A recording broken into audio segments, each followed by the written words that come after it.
Just after 6 p.m. local time on Tuesday the 4th of August, an explosion ripped through Beirut's port. People in Lebanon's capital had earlier spotted a large fire at the port, billowing dark smoke into the air.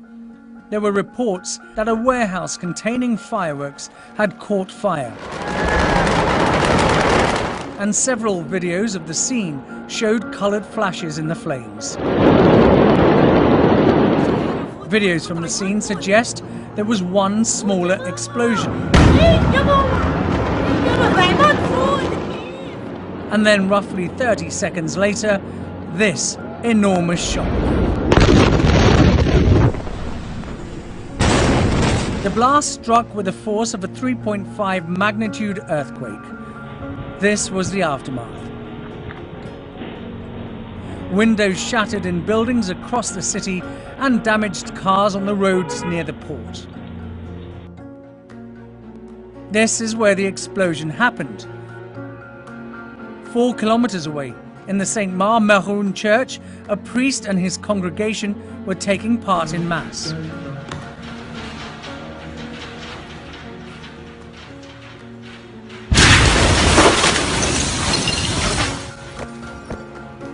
The explosion was caught on camera 11 kilometers away in the Dabia Marina. The blast was so big that it was heard from the mountains. This video from the town of Brumana, 15 kilometers away, shows how far the shockwave reached. It was even heard and felt as far away as Cyprus, more than 125 miles across the Mediterranean. Aerial shots show the scale of the destruction of the port.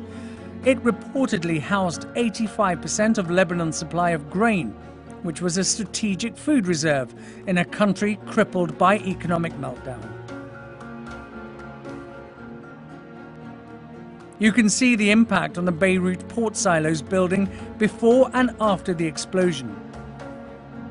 Surrounding the silos were corrugated iron and steel structures that have mostly been destroyed. These satellite images reveal the extent of the damage.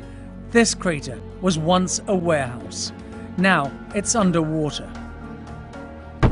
The colossal force was caused by the explosion of 2,750 tons of ammonium nitrate, a highly reactive chemical which was being stored unsafely in a hangar on the port.